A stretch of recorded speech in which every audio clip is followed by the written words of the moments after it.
Introduction of DBMS. DBMS means Database Management System. ఇక్కడ data అంటే ఏంటో ముందు తెలుసుకుందాం. Data is nothing but information. Data అంటే రాఫెక్స్ అండి. రాఫెక్స్ అంటే ఇక్కడ మనకి ఏమొస్తాయంటే text, image, audio, video, words, letters ఇవన్నీ వస్తాయండి. వీటన్నిటిని ఈ రాఫెక్స్ అన్నింటినీ కూడా మనం ఏం చేస్తామంటే ఒక మీనింగ్ఫుల్ మెసేజ్ కింద అరేంజ్ చేసుకుంటామండి. దాన్ని మనం ఏమని చెప్తామండి, ఇన్ఫర్మేషన్ అంటాం. So data is nothing but information అని చెప్పచ్చండి. ఫర్ ఎగ్జాంపుల్ ఒక కస్టమర్ తీసుకున్నాం అనుకుంటే కస్టమర్కి ఏముంటాయండి, కస్టమర్ యొక్క ప్రాపర్టీస్ ఏముంటాయంటే customer name, customer number means ID, or customer city, phone number and email address. So ఇవన్నీ కస్టమర్కి ఉన్న ప్రాపర్టీస్ అండి. సో వీటిని మనం ఏం చెప్తామంటే ఇక్కడ ఇన్ఫర్మేషన్ అని చెప్తాం. So data is nothing but information. Coming to database. మరి డేటాబేస్ అంటే ఏంటండి, database is a collection of information. ఒక డేటా అంటే ఇన్ఫర్మేషన్ అనుకుంటే డేటాబేస్ ఏంటంటే is a collection of inter related data. ఆ డేటాకి సంబంధించిన ఆ కస్టమర్కి సంబంధించిన ఇంకా ఇంటర్ రిలేటెడ్ డేటా అంతటినీ ఇన్ఫర్మేషన్ అంతటినీ కూడా మనం ఏమంటామంటే ఇక్కడ డేటాబేస్ అని చెప్తామండి. ఈ డేటాబేస్ని ఏం చేస్తున్నామంటే ఇక్కడ స్టోర్స్ ఇన్ ఏ టేబుల్స్. అంటే ఈ డేటాబేస్ని మనం ఏం చేస్తున్నామంటే ఇక్కడ డేటాబేస్లో మన డేటాని ఏం చేస్తున్నామంటే స్టోర్ చేస్తున్నాం. ఏ విధంగా అంటే టేబుల్స్ ద్వారా. టేబుల్స్లో ఈ డేటా అంతని కూడా మనం స్టోర్ చేస్తున్నాం.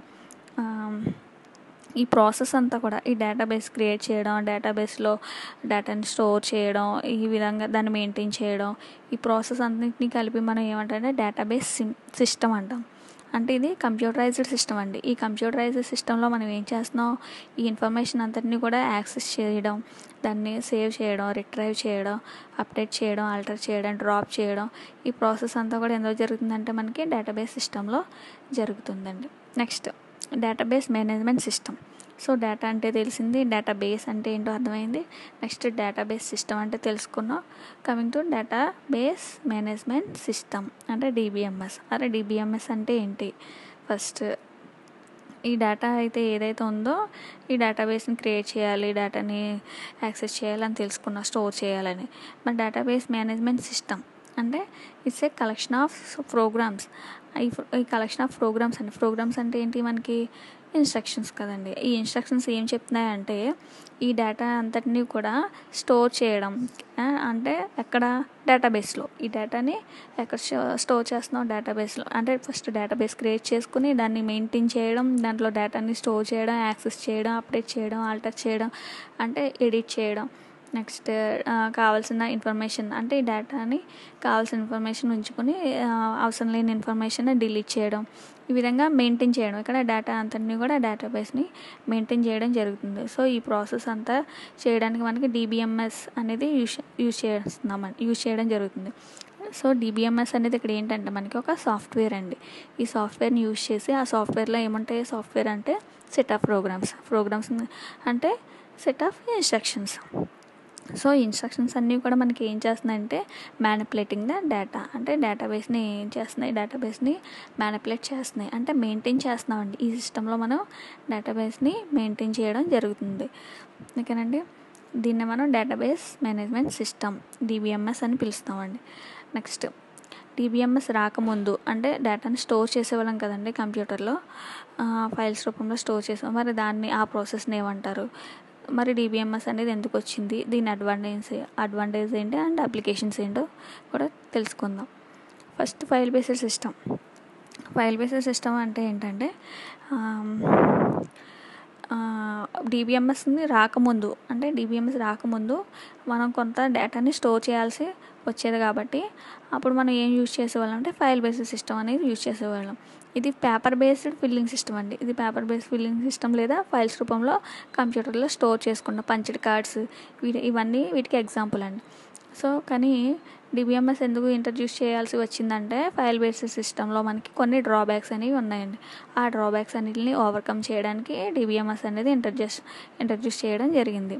మరి ఫైల్ బేస్డ్ సిస్టంలో ఉన్న డ్రాబ్యాక్స్ ఏంటో ఒకసారి చూద్దాం. ఫైల్ బేస్డ్ సిస్టంలో ఉన్న డ్రాబ్యాక్స్ అంటే ఫస్ట్దే data redundancy and inconsistency, difficulty in accessing data isolation and data integrity, concurrency control and security problems. So ఇవన్నీ కూడా మనకి ఏంటంటే drawbacks of file based system. First data redundancy and inconsistency. First redundancy అంటే తెలుసుకుందాం. Data redundancy means duplicate copies అండి. అంటే already ఒకసారి store చేసినవి సేవ్ చేసినవి మళ్ళీ రిపీట్ అవుతున్నాయి అనమాట. అవే ఫైల్స్ మళ్ళీ రిపీటెడ్ ఫైల్స్ అనమాట. దీన్ని మనం ఏమంటాం, డూప్లికేట్ కాపీస్. ఈ డూప్లికేట్ కాపీస్ ఏవైతే ఉన్నాయో వాటిని ఎలిమినేట్ చేయలేకపోతున్నామండి. ఏ ప్రాసెస్లో అంటే ఫైల్ బేస్డ్ సిస్టంలో. అంటే ఫైల్ బేస్డ్ ప్రాసెస్లో ఈ డూప్లికేట్ కాపీస్ని ఎలిమినేట్ చేయలేకపోతున్నాం. ఎందుకంటే ఒకసారి ఎగ్జిస్ట్ అయినవి కూడా మళ్ళీ రిపీటెడ్ ఫైల్స్ అనేవి తీసుకోవడం జరుగుతుంది. దీనివల్ల మనకి లాస్ ఏంటంటే మెమరీ లాస్ అండి.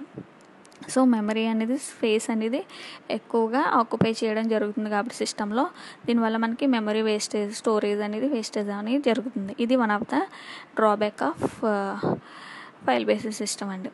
నెక్స్ట్ ఇన్కన్సిస్టెన్సీ అంటే డేటా అనేది ఎగ్జిస్టింగ్గా ఉండదండి. అంటే ప్రతిసారి డేటాని యాక్సెస్ చేసినప్పుడు కానీ ఏమైనా చేంజెస్ చేసినప్పుడు డేటా అనేది ఒక కాన్స్టెంట్ స్టేట్లో అనేది ఉండడం జరగట్లేదు. సో దీన్ని ఇన్కన్సిస్టెన్సీ అని చెప్తాం. ఇది కూడా one of the drawback of file based system. Another drawback వచ్చేసరికి డేటా ఐసోలేషన్ అండి. Difficulty in accessing data means డేటాని యాక్సెస్ చేయడం అనేది డిఫికల్ట్గా ఉంది. అంటే ఒక పర్సన్ మాత్రమే వెళ్ళి యాక్సెస్ చేయడం జరుగుతుంది. అదే మల్టిపుల్ పర్సన్స్ యాక్సెస్ చేయడం అనేది జరగట్లేదు. ఎందుకంటే మల్టిపుల్ పర్సన్స్ అనేవాళ్ళు ఇక్కడ అలౌ చేయడం లేదు. ఈ ఫైల్ బేస్డ్ సిస్టంలో ఓన్లీ 1 పర్సన్, అంటే 1 by 1 ఒక పర్సన్ ఫినిష్ చేసిన తర్వాత ఇంకొక పర్సన్ అనేది డేటాని యాక్సెస్ చేయడం కానీ దాన్ని మళ్ళీ రిట్రైవ్ చేయడం కానీ జరుగుతుంది. కానీ మల్టిపుల్ యూజర్స్ మల్టిపుల్ ప్లేసెస్లో ఉండి డేటాని యాక్సెస్ చేయడం అనేది జరగట్లేదు. సో ఇది కూడా one of the drawback of file based system. Next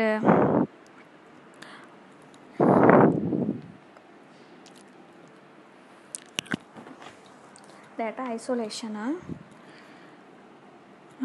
already చెప్పాను. Next data integrity means checking అండి. అంటే డేటాని తీసుకునే ముందు, అంటే యాక్సెస్ చేసే ముందు అది చెక్ చేయడం జరగటం లేదు. ఫైల్ బేస్డ్ సిస్టంలో ఏంటంటే ఆల్రెడీ ఈ ఫైల్ ఎగ్జిస్టింగా లేదా, ఆల్రెడీ స్టోర్ అయిందా లేదా, ఇది వ్యాలిడా అని చెక్ చేయడం లేదు. అంటే స్టోర్డ్ అని కాదు, వ్యాలిడా కాదా అని. అంటే ఎలా ఇచ్చినా తీసుకుంటుంది. ఇప్పుడు ఫర్ ఎగ్జాంపుల్ మనం ఏదైనా ఒక అప్లికేషన్ ఫామ్ ఫిల్ చేయాలనుకోండి, ఆన్లైన్లో జాబ్ ఫామ్ ఏదైనా జాబ్కి application form fill చేయాలనుకోండి.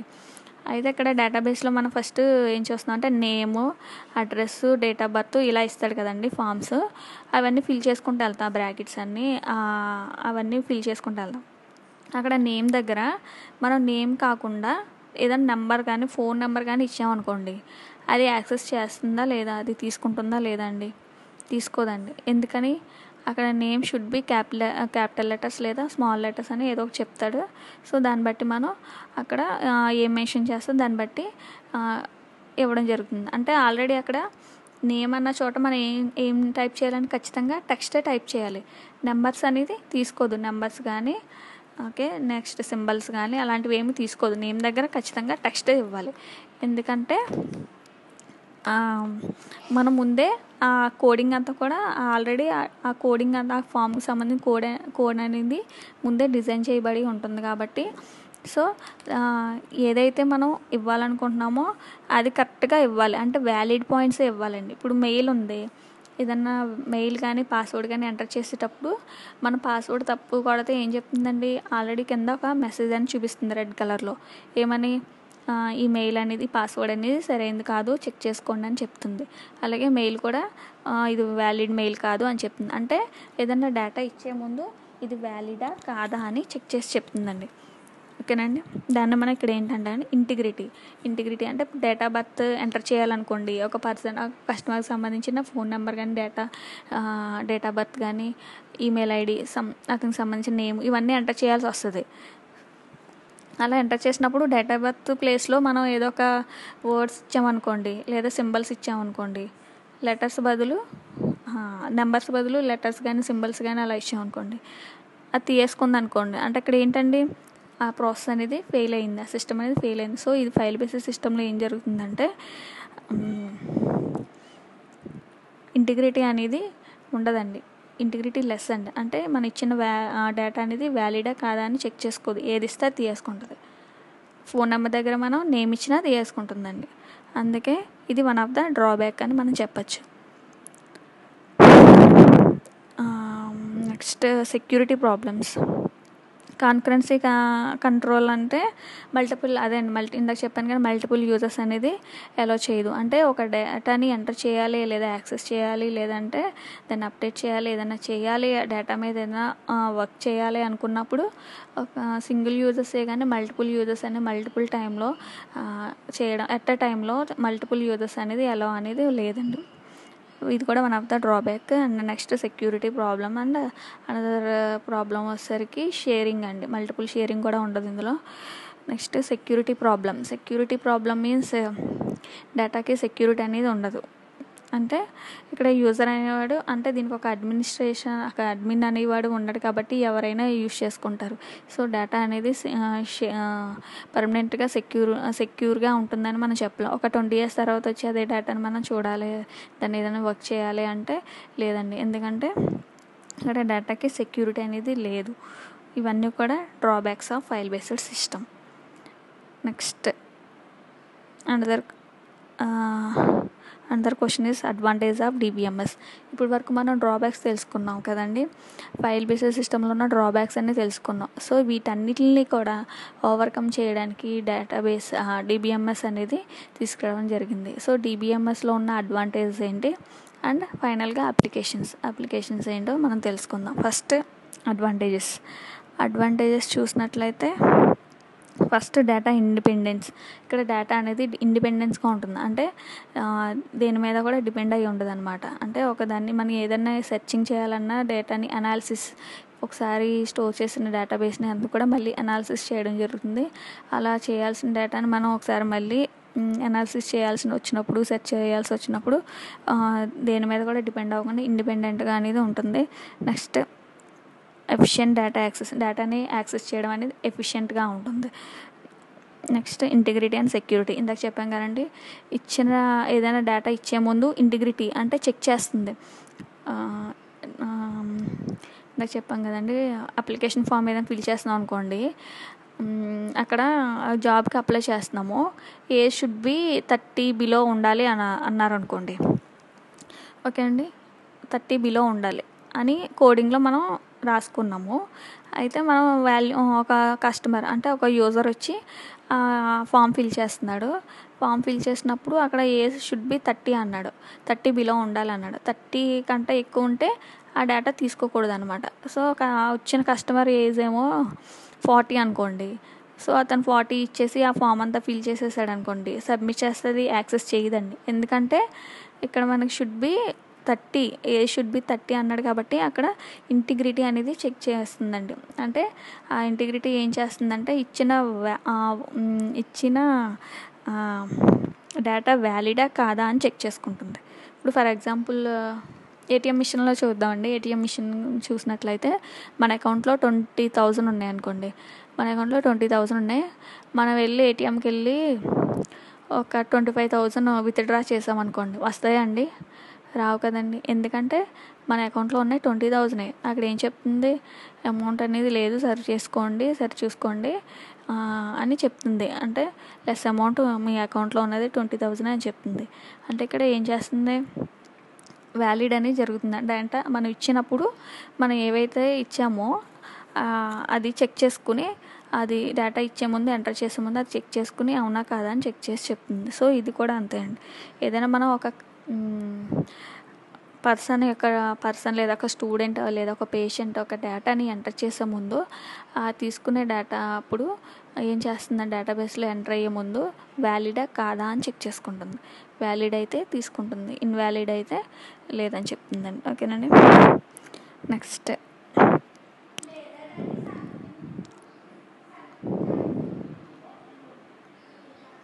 Advantage security అనేది ఉంటుంది. సో ఒక హాస్పిటల్ తీసుకున్నామంటే 20 years బ్యాక్